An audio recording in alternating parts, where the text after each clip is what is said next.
وہاں میرے بھائیوں 1 ہجری کے اندر آپ صلی اللہ علیہ وسلم پر ایمان لانے والے لوگوں کی تعداد 125 ہے، اور آپ بھی اپنی جان بچا کر مکے سے مدینہ ہجرت کرتے ہیں اللہ کے حکم سے، ایک الٹرنیٹ بیس کے طور پہ۔ یہ 1 ہجری کا واقعہ۔ 2 ہجری کے اندر غزوہ بدر ہوتا ہے، 3 ہجری کے اندر غزوہ احد، 5 ہجری کے اندر غزوہ خندق، 6 ہجری کے اندر صلح حدیبیہ اور عرب کے لوگوں نے ایز اے پاور آپ کو تسلیم کر لیا، 7 ہجری کے اندر غزوہ خیبر، 8 ہجری کے اندر فتح مکہ، اور 8 ہجری میں غزوہ حنین جو آخری فیصلہ کن جنگ تھی مشرکین عرب کے خلاف، عرب میں غلبہ۔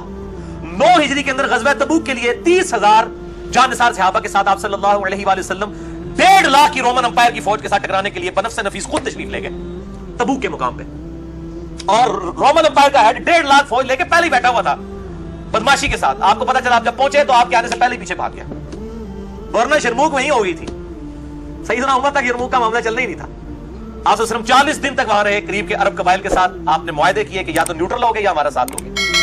پھر آپ دنیا سے چلے گئے، فوراً ہی عرب قبائل مرتد ہو گئے، 3 جھوٹے پیغمبر مقابلے پہ آ گئے، اپنی فوجیں بنا لی، اتنے محاذوں کے اوپر سیدنا ابوبکر نے اکیلے جنگ کھول لی۔ 2.5 سال کے اندر سیدنا ابوبکر صدیق رضی اللہ تعالیٰ عنہ علیہ السلام نے اس سارے فتنوں کا خاتمہ کر دیا۔ پھر سیدنا عمر کا دور آیا۔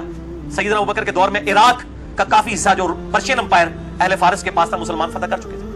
پھر سیدنا عمر کے دور میں شروع کے 3-4 سالوں کے اندر ہی پہلے جنگ یرموک ہوئی اور رومن امپائر ایسے ٹکڑے ٹکڑے ہوئی اور اس کی وہ آپ سمجھ لیں کہ زور ٹوٹا۔ اس کے بعد پرشین امپائر کے ساتھ جنگ قادسیہ فیصلہ کن جنگ 4 دن تک ہوئی، 8,500 مسلمان شہید ہوئے۔ ہاتھی لے کے آگے پرشین امپائر کے لوگ، مسلمانوں نے اپنے گھوڑے جو بھاگ جاتے تھے ان ہاتھیوں کو دیکھ کے، اپنے گھوڑے واپس بیچ کے پیدل جا کے ان ہاتھیوں کو گرایا بنو تمیم کے لوگوں نے۔ 8,500 مسلمانوں کی قربانی سے قادسیہ میں مسلمانوں کو ایسی فتح ہوئی کہ پوری پرشین امپائر مسلمانوں کے پاس آ گئی۔ اور رومن امپائر جو یرموک کے بعد دبکی ہوئی تھی، جب انہوں نے دیکھا قادسیہ مسلمانوں نے ون کر لی ہے، پرشین امپائر جو اتنی ٹف ہے ان کو انہوں نے ہرا دیا ہے، فوراً رومن امپائر نے اپنا سفیر بھیج دیا کہ ہم جزیہ دینے کے لیے آمادہ ہیں، ہمارے جو ملک جتنے ہمارے پاس رہ گئے وہ ہمارے پاس رہنے دیں۔ یہ عمر سیریز کے اندر ساری چیزیں انہوں نے فلمائی ہوئی ہیں۔ یہ 17 ہجری تک 1 ہجری کے اندر صرف 125 بندے مسلمان، 17 ہجری کے اندر ود ان 17 ایئرز 3 براعظموں پہ مسلمانوں کی حکومت۔ اتنا بڑا انقلاب کبھی تاریخ نے نہیں دیکھا، نہ پہلے نہ بعد میں، اور ایسا انقلاب آج بھی گلی گلی انقلاب ہے۔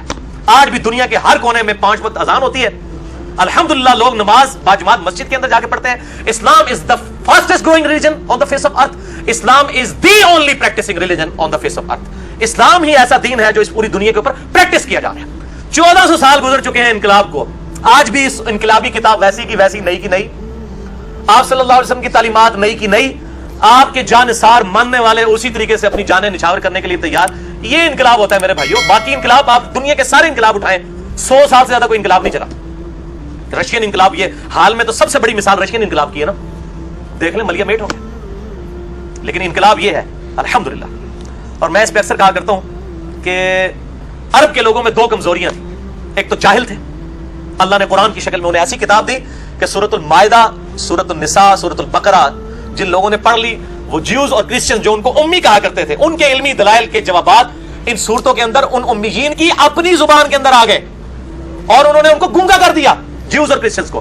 اور دوسری کمزوری عرب کے لوگوں کے اندر یہ تھی کہ طوائف الملوک کی تھی، آپس میں لڑتے رہتے تھے، ہمیشہ ایک قبیلہ دوسرے کو شکست دیتا تھا، اور یہ مار کھاتے تھے رومن اور پرشین سے کیونکہ آپس میں لڑتے تھے۔ انہوں نے کبھی سوچا ہی نہیں تھا کہ ہم ایک جھنڈے کے نیچے اگر جمع ہو جائیں تو ہم دونوں سپر پاورز کو الٹ کے رکھ دیں گے۔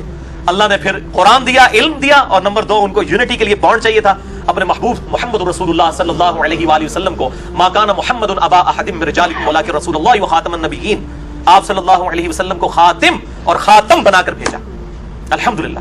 اور وہ لیڈر ان کو مل گیا کہ جس نے ان سب کو جو آپس میں پہلے لڑتے رہتے تھے بھائی بھائی بنا دیا۔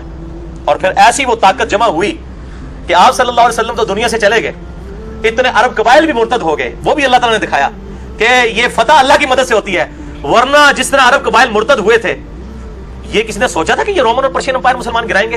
ان کے تو اپنے ملک کے اندر حکومت کرنا مشکل ہو گئی تھی، لیکن جب سیدنا ابوبکر نے اپنی استقامت دکھائی اور آہستہ آہستہ فتوحات شروع ہوئی تو باقی سب قبیلے پھر واپس اسلام میں آ گئے۔ انہوں نے کہا لگتا ہے کہ آپ کو واقعی کچھ شکست نہیں دے سکتا، اللہ کی غیبی مدد آپ کے ساتھ ہے الحمدللہ۔